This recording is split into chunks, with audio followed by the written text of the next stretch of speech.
Est-ce que vous pouvez nous raconter rapidement l'expérience française de ces SAT et de quelle manière BNP Paribas contribue? Alors oui, effectivement, le réseau des SAT, des sociétés de transfert de technologie, a été créé en 2014. En fait, l'objectif, c'est de rassembler tout ce que compte la recherche, en fait, de mettre ensemble dans un réseau les différents chercheurs et de mettre une structure intermédiaire entre les centres de recherche fondamentaux et le monde, on va dire, extérieur, le monde de l'entreprise, par exemple, et le monde de la création d'entreprise. Il y avait le congrès des SAT vendredi dernier, donc ils ont donné quelques chiffres que je vais partager avec vous. Ce réseau de 14 SAT regroupe 138 000 chercheurs en France.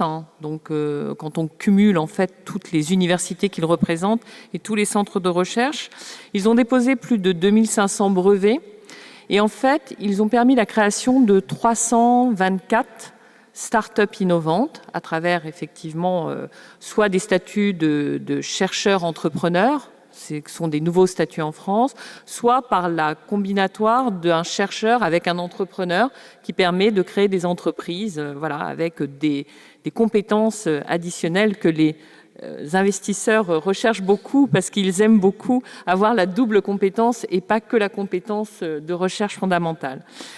Il y a eu aussi 757 licences qui ont pu être valorisées. Et ça, c'est aussi important parce que ça permet à des entreprises de taille intermédiaire ou à des PME d'accéder à des recherches très intéressantes et ça leur permet de gagner effectivement en efficacité, en productivité et de pouvoir utiliser, exploiter, comme on dit, ces licences qui sont mises et à leur disposition, moyennant évidemment royalties, puisque tout ça se fait dans un cadre de business.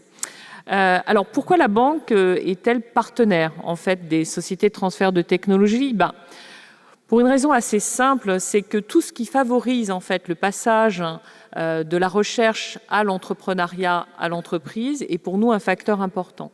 On a très vite constaté que voilà, ça faisait partie des choses qui permettaient de faire sortir la recherche en fait des laboratoires et de permettre une meilleure exploitation de cette recherche sur laquelle il y a de vraies très belles compétences et il faut effectivement concurrencer les autres grands marchés. On a de très belles innovations, mais entre une innovation et une entreprise innovante, il y a un vrai gap et il faut pouvoir créer des entreprises derrière ces innovations. Et ça demande une expertise, ça demande beaucoup de compétences qui n'existent pas toujours au sein des laboratoires de recherche. Et d'ailleurs, le chercheur, parfois, a envie de continuer à faire de la recherche et de ne pas devenir entrepreneur. Donc, il faut effectivement fluidifier ce passage entre le monde de l'entreprise et le monde de la recherche.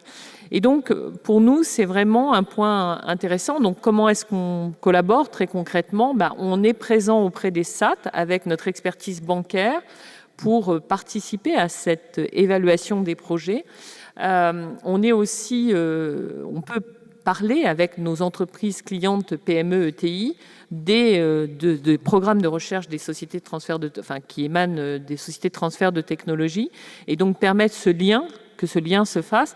Là encore, on joue à la fois notre rôle de banquier et de travail sur l'économie de demain, et puis ce rôle de connexion entre le monde de la recherche et le monde des entreprises plus traditionnelles.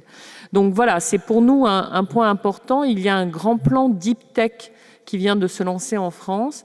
Et ce plan dit de Deep Tech, donc qui repart sur, voilà, au-delà de la digitalisation, qui repart sur l'innovation un peu fondamentale, donc l'innovation plus technologique. On est passé de l'innovation technologique à une innovation plus d'usage et marketing. Et on revient en France quand même pas mal à une innovation aussi technologique Deep Tech, parce qu'on se rend compte que les compétences techniques sont très importantes et qu'on a vraiment des choses à faire valoir sur le marché international à travers ces très belles unités de recherche et très beaux parcours universitaires qu'on est capable de faire. Voilà.